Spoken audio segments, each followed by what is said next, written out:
ইতিহাসের সবচেয়ে রহস্যময়ী রানী বিলকিস, যার কথা স্বয়ং পবিত্র কোরআনে উল্লেখ করা হয়েছে, তিনি ছিলেন আর কেউ নন, মহান নবী সুলাইমান আলাইহি ওয়াসাল্লামের স্ত্রী।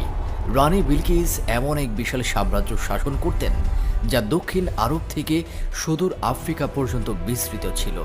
কিন্তু তার সম্পর্কে এমন কিছু অবিশ্বাস্য তথ্য প্রচলিত আছে যা জানলে আপনি অবাক হয়ে যাবেন।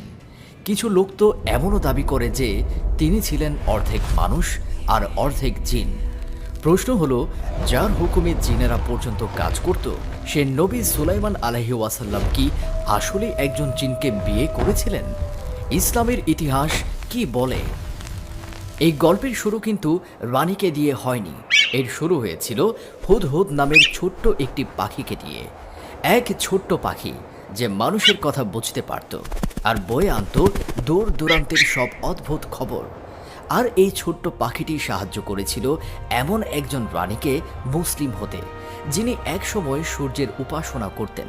আর এভাবেই বদলে গিয়েছিল ইতিহাসের গতিপথ। আজকের ভিডিওতে আমরা আলোচনা করব এই রোমাঞ্চকর ঘটনাটি। আমাদের চ্যানেলটি সাবস্ক্রাইব করতে ভুলবেন না, কারণ এমন আরও গভীর ও অজানা সব গল্প আপনার জন্য অপেক্ষা করছে। আপনি যদি প্রস্তুত থাকেন তাহলে চলুন শুরু করা যাক।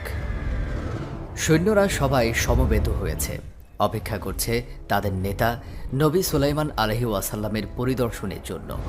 এটি ছিল ইতিহাসের অন্যতম বিস্ময়কর এক সেনাবাহিনী, যা গঠিত হয়েছিল মানুষ, জিন, পাখি এবং অন্যান্য নানান প্রাণীদের নিয়ে।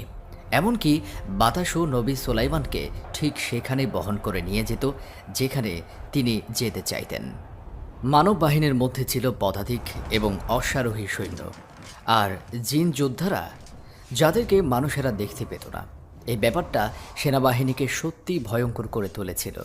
শত্রুপক্ষ এর অনেক সদস্যকেই দেখতে পায় না।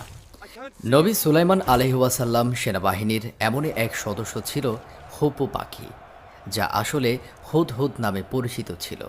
তার উপর ছিল এক বিশেষ দায়িত্ব, গোয়েন্দা তথ্য সংগ্রহ। হুদহুদের কাজ ছিল বহুদূরে উড়ে গিয়ে এবং সেনাবাহিনীর জন্য গুপ্তচরের কাজ করা। সে শত্রুদের উপর সতর্ক নজর রাখত, তাদের বিষয়ে সমস্ত তথ্য সংগ্রহ করত এবং তারপর ফিরে এসে ঠিক যা দেখেছে তার খবর দিত। সেনাবাহিনীতে হুদহুদের এই ভূমিকাটি ছিল অত্যন্ত সংবেদনশীল এবং খুবই গুরুত্বপূর্ণ। যে মুহূর্তে সেনাবাহিনীর সমবেত হলো, অনেক প্রাণী লক্ষ্য করল হুদহুদ সেখানে নেই। তারা নিজেদের মধ্যে